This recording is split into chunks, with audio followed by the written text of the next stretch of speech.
Hi, friends. It's Michelle Durand, and welcome to my podcast, Life is a Treasure Transformation of Mind, Body, and Spirit after Trauma or Transitions.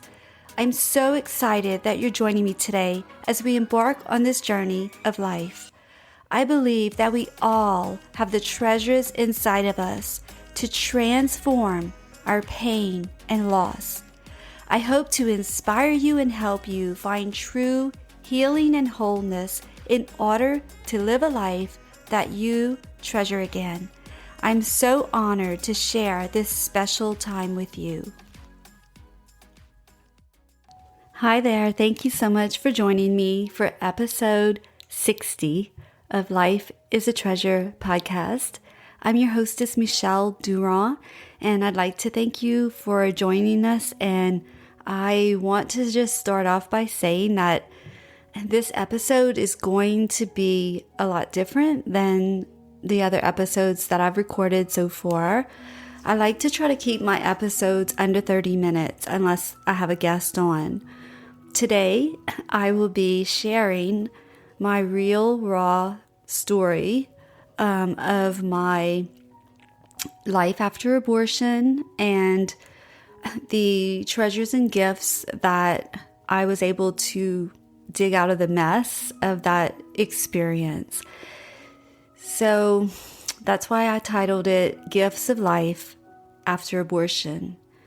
Because when women and men go through abortion, there is definitely a grieving process. And sometimes life can be really challenging and it's hard to move forward after an abortion sometimes. And I know this is true. I've been working with men and women, listening to their stories for over 20 years. And I can also say that after my abortion, I also experienced a lot of difficult heartaches and difficulties in my own life, and including divorce. And as I went through losses, and I realized that the grieving process is still the same or very similar to my abortion experience. And so even if you've never experienced an abortion, perhaps you know someone who has, and please share this episode with them. But maybe you've never experienced that yourself, but you've lost a baby or a child or someone that you love very dearly, and you can still relate to the story and how we can always find the treasures from our tears, and we can always transform our life. Even though we've experienced heartache, pain, loss, severe grief, depression even, we all go through stuff. You are never alone. You're not the only person on the earth who's going through this or what you're going through. And someone's always willing to help you. I'm willing to be here to hold space for you. So I just ask you to get comfy. It's going to be a long one, but I think you're going to really get into it. So it won't seem long, but it'll definitely be longer than my other episodes. I'm not going to rush through this. I'm not going to, try to cut it off at a certain time. I'm just going to share from my heart as if I'm talking to a friend. And what I'm going to do is take you back to the time that I found out I was pregnant, and I'm going to come forward all the way to how I found the blessings and the gifts of life after my own abortion experience. So I'm going to take you back many, many years. I'm in my 50s, so I'll just let you know it's been about at least 30 years. And it feels like yesterday. Maybe you can relate. Some things we go through, they just stay with us. Even though we can heal and we can move on and move forward, we don't really forget. Those are life-changing experiences that sometimes always remain with us. So we can have the memories, but what we want in our life is to heal so that it's not painful anymore. It's like if you break your ankle, it can heal, but you'll kind of always know that you broke your ankle. There's little signs here and there that, yeah, something's just not right. And so sometimes in life, that's what we go through. And I used to have people say to me, well, how do I know if I'm healed? When you know you're healed is when you can talk about it and you don't start crying or have to suppress your feelings because you've expressed those feelings in a healthy manner. And I'm going to share some of that as I go. So, as I said, I'm going to take you back to when I found out I was pregnant. It was a complete shock. I was in denial. That was my first stage of grief. I honestly was shocked and in denial. And I thought, this can't be true. No way. Not me. How can this be? What am I going to do?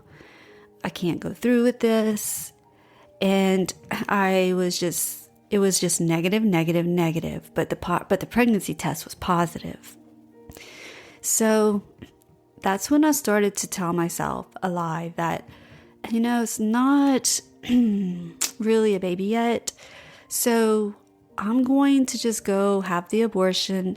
When I leave there, I had it all planned in my mind. When I leave there, I'm going to be bleeding. So it's just like, I just had my period. And like, I thought that gap would just be removed from my life. Instead, my baby was removed from my body and my life. And yeah, that's what I wanted. Like, I chose that. It was my decision. No one forced me to. Actually, most people in my life did not want me to go through with the abortion. And I just felt that there was no other option. There was no other way. And I wanted to do what I felt was best for me and my child. And that's where my mindset was. And so I went in, I had the abortion, and I left there. And I thought that if I tried really, really hard, I could just erase that and I could forget about it. And it never happened. Well, that wasn't the truth. And that wasn't reality. And so soon enough, people started finding out.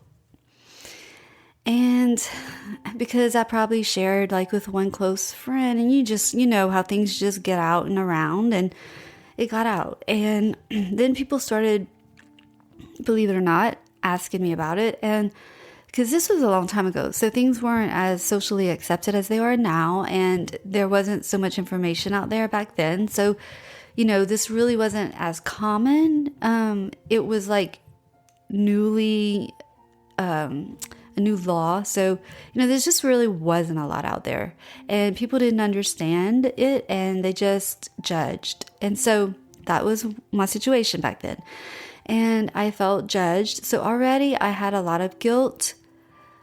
Because of course I couldn't just forget what I went through. They didn't put me to sleep. Again, so much was different, but I was awake the entire time. I felt everything. I heard everything. And I'm not going to go into details. You can about imagine what it was like, but it's not something I could just forget about like I thought I could before I went through the experience. So I had to learn to deal with it. So with the people asking me and judging me and name calling, just all the things that you can imagine going through with people who don't believe or agree with that. And everyone has their own opinion and their own right to believe what they want. But I just don't feel people have a right to judge. We all fall short. We all make decisions that we don't all agree with. That's just part of life. And unfortunately, there's a lot of people out there who like to spread hate instead of love. And so I went through all of those emotions with it compounded by what I'm sharing, the judgment, more shame, and the messages that I was hearing in the world at that time. It was like, just something that you don't do. And if you do, it's really bad. But that's how I felt during that time. And I really didn't know anyone else who had been through it. Let me take that back. I had heard about other people, but I had not, like, they didn't talk about it. So I didn't talk about it, so everything was just hush, hush. And so I started to feel like I was going to be and deserved to be punished for what I did. And to make that belief even stronger, one of my friends whom I had heard had an abortion, had a child, and the baby died shortly after birth. So again, that reinforced my false belief that I would be punished for what I had done. And that caused more heartache and more pain and more shame. And I believed that I would never be able to have children, like to get pregnant, to give birth to a child, because I chose to take the life of my child.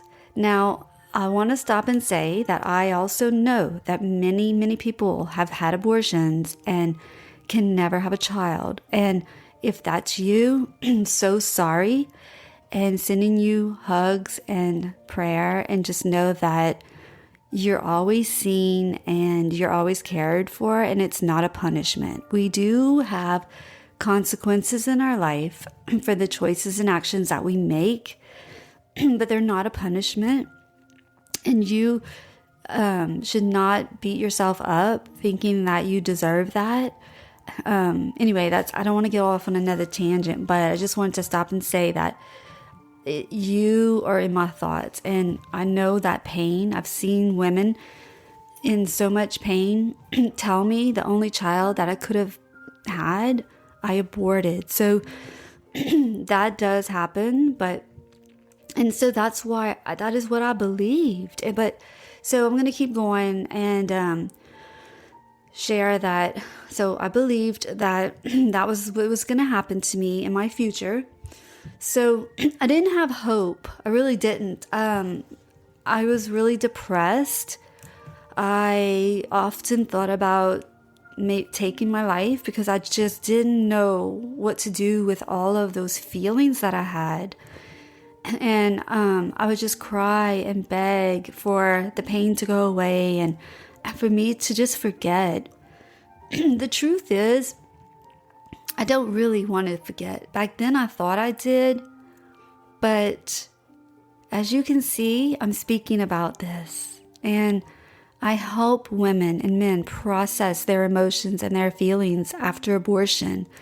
And if I would have taken my own life, I wouldn't be able to speak. I wouldn't be able to share on this podcast platform. I wouldn't be here. And if you're listening and you have contemplated ending your own life, please don't. And please know that you have a purpose and you have a plan, and you can heal from whatever you've been through, and you can find a life that is a treasure again. So I believed all of the lies, and I grew up. I went on with life, and then I realized that I was ready to get married and settle down and have children in my mid-20s. And so I honestly was scared. I was fearful of what maybe the outcomes would be, but I also was very anxious to hold a baby in my arms. So my journey began, and I got married, and we started to try, and months felt like years, and I was really getting anxious and wondering, will I even be able to conceive? Has that abortion done something inside of me to where I can't conceive again? But I did get pregnant, and I was excited. I was beyond excited. I was ecstatic, and started that journey of pregnancy. And the due date was January. So like January 18th was my due date. And I knew it was right because we were trying, and I was documenting the dates of everything. So I knew that that was a very accurate due date of January. So as I started my pregnancy and I got to about the 6-7 month period, I had a few little cramps. I called my doctor and they said, you might want to just come in and just let us check, make sure everything's okay. Well, I went in and I was told that my cervix was paper thin and I was starting to dilate. Okay, my biggest fears were coming true. This baby was going to be born way too soon, and the likelihood of him surviving would be very slim. My reality was coming to surface here. I remember I called my husband at the time and told him, and he rushed over to meet me, and I had to go to the hospital, and they had to just make sure everything was okay and, try to stop the preterm labor, which we did. And I was sent home pretty much to go to bed rest in order to allow that little baby to stay inside my womb longer. And so I did that, and fast forward, but I went to the hospital probably 3 times, and they had to, intervene and stop the contractions and the labor from proceeding into a birth. So I remember, remember he's due in January. Okay, so this was coming up to December. Wow, kind of like where we are right now. So we're coming up to December, and I did not know when he was going to show up. So I went ahead and I got a little Christmas tree. I decorated it and decorated the house for Christmas because I love decorating. And I had our stockings, and I had a stocking for him, and I even put his name on it, and I had it hanging up. So Christmas Eve, I remember my family came over, and we had a Christmas Eve dinner, and they left, and I went to bed. My sister is my very best friend, and she had already had a son, and she had actually just had a baby girl a few months prior. So her and I were on the phone, and she was kind of walking me through, and we were talking like, should I go to the hospital or not? And then finally my contractions got really closer, and my stomach was getting really tight. And I just woke my husband up, and I was like, I think we need to go to the hospital. And of course, he's like, what, now, again? I was like, yeah, but you never know. And so we packed it up. We went to the hospital. And by this time, they admitted me, and it's Christmas Day. And I'm thinking, okay, been here, done this. They're going to stop my labor and send me home, and we'll be able to go on about our Christmas day. And all my family was together in another city, having Christmas dinner, celebrating. And here I was in the hospital thinking, okay, I'll be out of here in a few hours. So the nurse comes back in, and I asked her, well, so when am I going to get to go home? And she's like, go home? Girl, you're going to have that baby.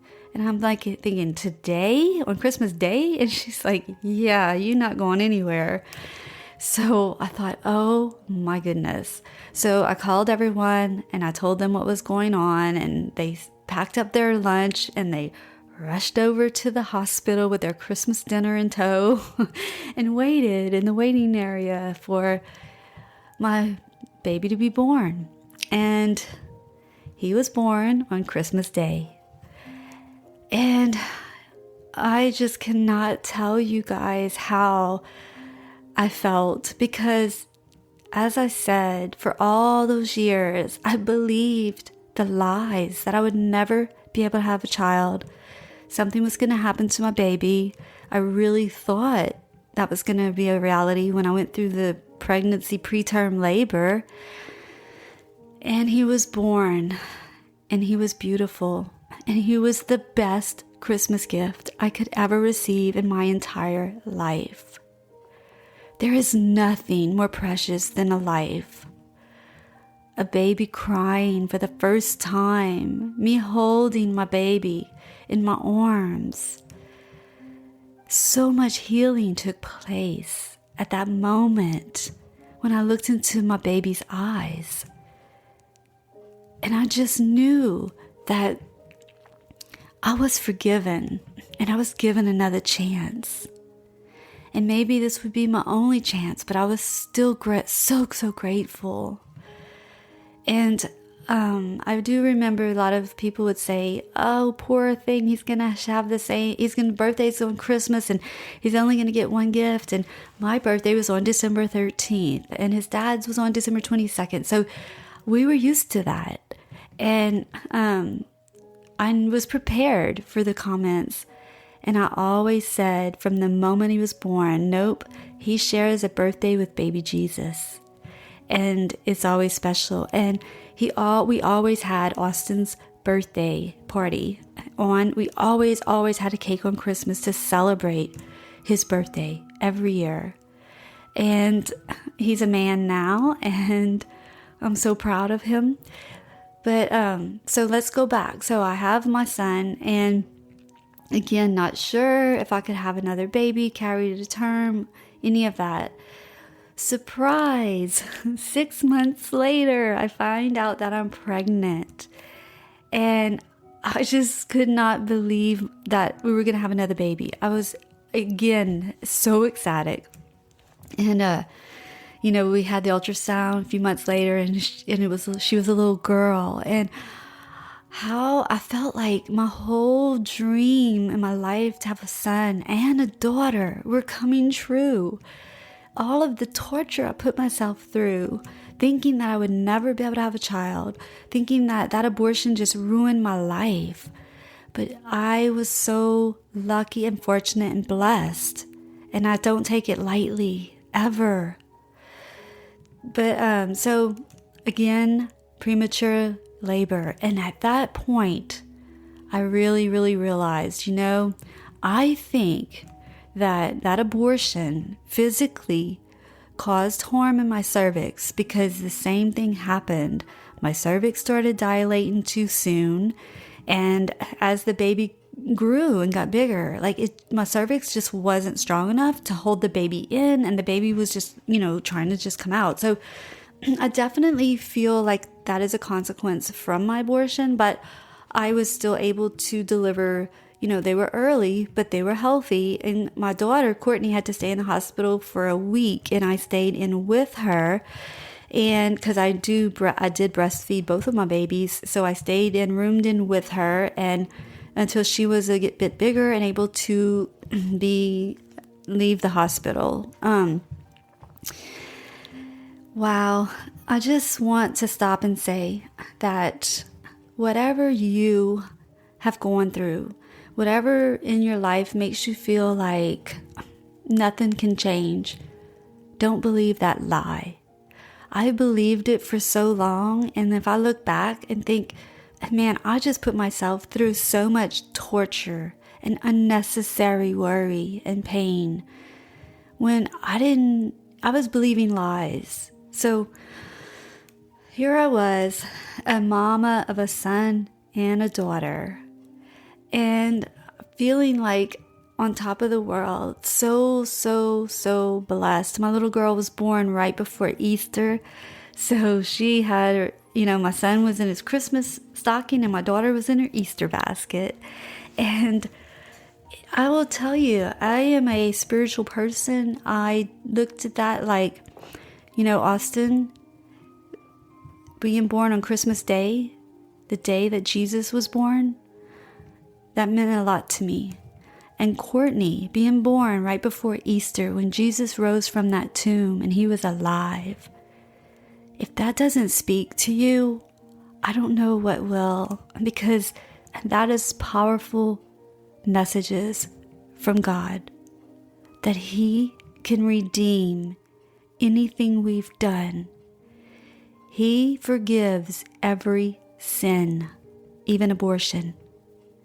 He can pull us from the pit of hell and place us in the life that we can treasure. He doesn't want us to live in grief and die in grief. He wants us to grieve and have a life again.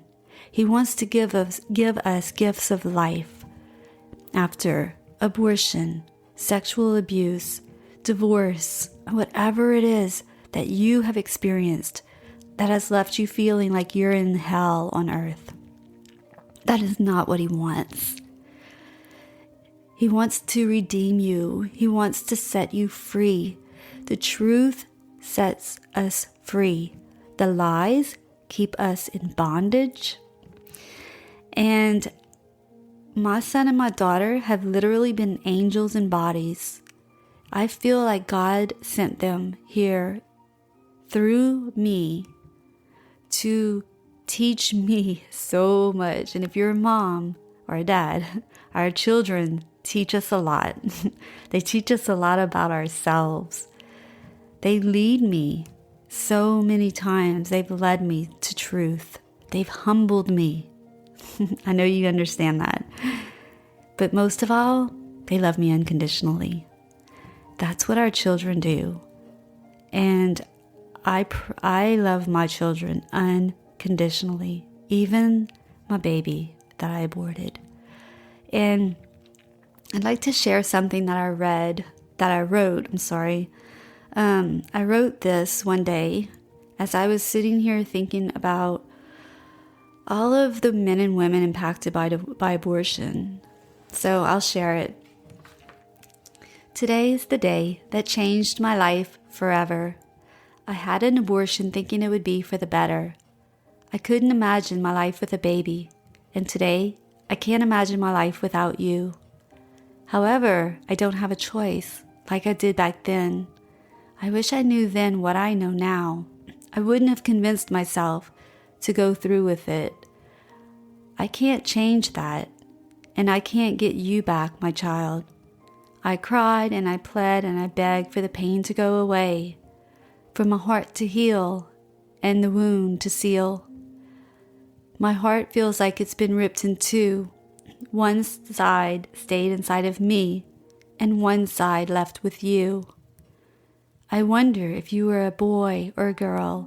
I wonder if you can see me now, longing to go back to that day and walk away from the clinic. Instead, I realize that I need to move on.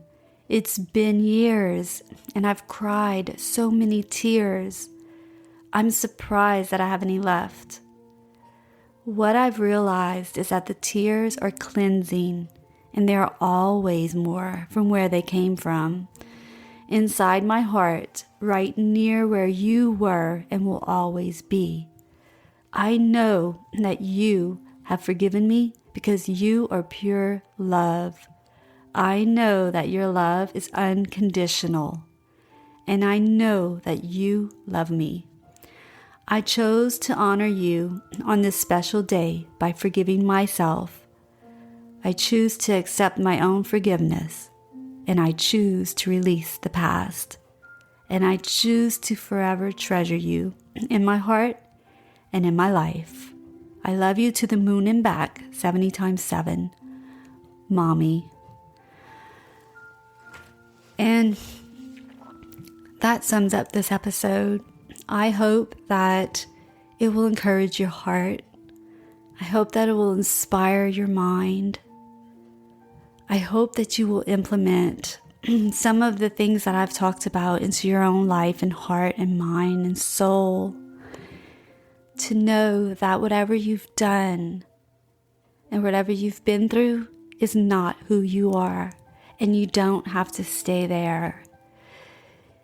You are loved unconditionally. Everything you've done can be forgiven. All you have to do is seek it and ask and believe. Most importantly, believe the truth and let go of the lies. Just let them go. Let them die, and just pick up the truth that you are forgiven, you are set free, and you are loved.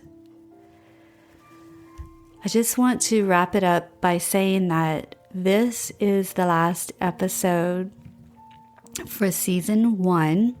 I launched this in January, so you can go back and listen to all of the episodes while we're on break.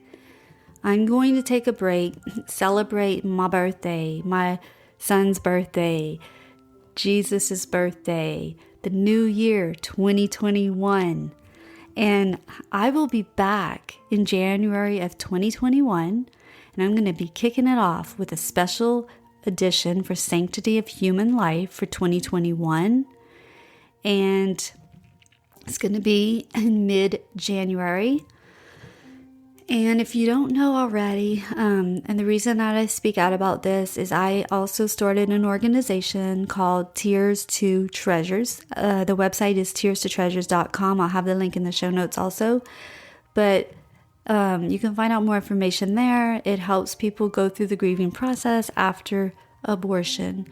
And that's why I always was asked to speak during the month of January in honor of Sanctity of Human Life and to share my story, which I just shared with you all. And so I'm going to be kicking it off with Sanctity of Human Life. And so I invite you during my break to catch up on the episodes that you maybe haven't had a chance to listen to yet. Some really great guests were on the show this year. I have some amazing guests that are lined up for next year, which I cannot wait to share with you. So make sure you're subscribed so you will get notified in January when I start releasing new episodes on Thursday, every Thursday, starting in January of 2021. So this will wrap up with episode 60, Gifts of Life After Abortion, and I will take my break, and I will be back with you all in January of 2021. I hope you have a Merry Christmas, Happy Hanukkah, whatever you celebrate. And let's all start 2020 with the best versions of ourselves that we can. I look forward to hearing you all in the comments, reviews. Reach out to me. I'd love to hear what episodes you're enjoying, and I'll create more of those. And any particular topics you want me to share about in 2021, please, I invite you. Send your ideas and your topics to me, and I love sharing it. So, also, if you're listening and you have a story that you would like to share and be a guest on my show, I'd love to connect with you also. So again, sending you all my peace, love, and joy. See you in 2021. Friends, thank you for listening to Life is a Treasure podcast. Please join me every Thursday for a new episode. In the meantime, follow me on my socials and don't forget to subscribe to this show, and it would mean so much to me if you could please leave a 5-star review. You can find more information at my website, lifeisatreasure.com. And remember, you already have all the treasures inside of you to transform yourself and your life. Bye, friends.